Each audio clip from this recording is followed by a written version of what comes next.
Okay. I'm Jaakko Kaidesija. It's a complicated Finnish name, but yet another one for you to remember. But I'm heading the N-Gage games activity in Nokia, being responsible for the N-Gage project now since the past 2 years, and yeah, now we are happy that we are rolling 1 week of sales, so it feels good.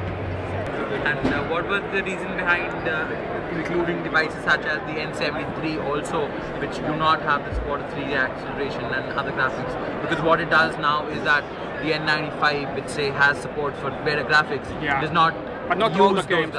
Not all the games run on hardware accelerated yet, and the basic reasoning was that we see that we wanted to have a scale for the platform. Only to support hardware accelerated would make the install base lower. The game experience would be better, but I'm not sure if consumers are willing to pay the extra price. Already the quality difference between Java and native is substantial when you look at the early N-Gage games. And basically, as you know, in all the console platforms and any gaming platform, the first game lineup is not, people are not fully utilizing all the horsepower in the platform. So you'd see better looking games, or also based on software rendering in a short time frame. But we will look at the hardware accelerated also. There might be some game SKUs later on that will support hardware accelerated stuff. Actually, this morning I went to see Digital Legends, and I saw the hardware accelerated version of the sequel for 1, and it really looks great. But that doesn't mean that we want to commercialize that until we have more hardware accelerated devices out there. It's a commercial. Do you have any really early stats about the platform? Like how many users download, and how many users pay, and how many users try out? We're getting now the early stats. We haven't disclosed them yet, and I haven't thought about should I tell about them or not. We are. Do they match your expectations?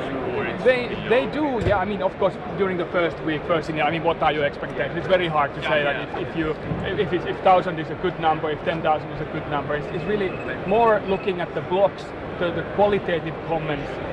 Looking at if you go here and look at the game ratings, it already makes you feel good. A lot of 5 stars, 4 stars, and it's kind of you get what you expected. I'm really happy on the feedback so far, and really happy of the downloaded numbers as well. We had a reasonable amount of downloads during the first week, and also reasonable amount of purchases. So we actually made some revenue for us and for the partners as well. So it's working there, but it's too early to say it.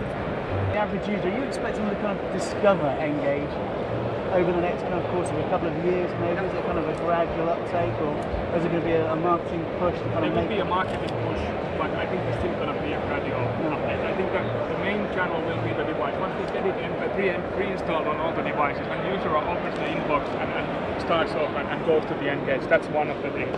Then the other thing is, of course, marketing, doing some marketing activities, maybe free bundling games, also looking at the kind of a demographics where the device is directed to, and maybe looking at those games that are supporting for those. If you have a, say, female-oriented device and you have female-oriented games, so you do a combo package out of those and try to get more, because our target is really to get more people to play games. It's widening the audience. Therefore, the content lineup is more casual than the original N-Gage, and we do have some of the old franchises on board as well. We also try to serve hardcore gamers, but having a little bit wider range. So it's fair to say it's more Nintendo DS than Sony PSP? I think, yeah, it's probably fair to say. And what about like multi-user games? I mean, data plans are becoming more popular, high-speed data plans specifically. Yeah. So I mean, like games like Doom and things like that. Everybody was very popular with those because they were like some of the first real multi-user games you could play online. Yeah, we're working on those. I mean, the first lineup, as I said, is not fully using the arena functionality.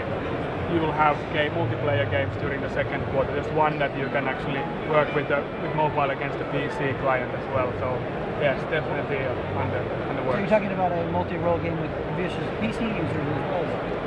Sorry? Multi-users on the PC side as well? Yes. With the same experience. Of course, it's not the World of Warcraft type of PC game, but it's a different. Well, no. Those little things what we are trying out.